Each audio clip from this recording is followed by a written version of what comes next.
Similarly, all of you are aware of the big friend formulas for subtraction.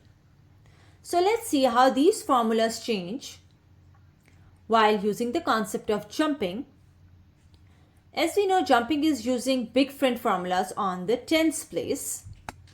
So the big friend formula for subtracting 9 when used on the tens place becomes the big friend formula for subtracting 8 when used on the tens place and the hundreds place become the big friend formula for subtracting 7 becomes the big friend formula for subtracting 6 changes to.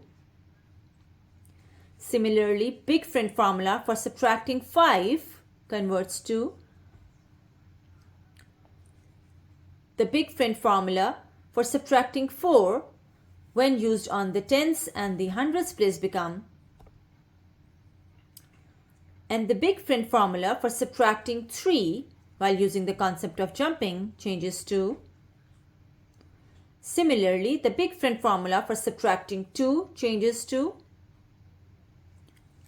and the big friend formula for subtracting 1 changes to this form when used on the tens place.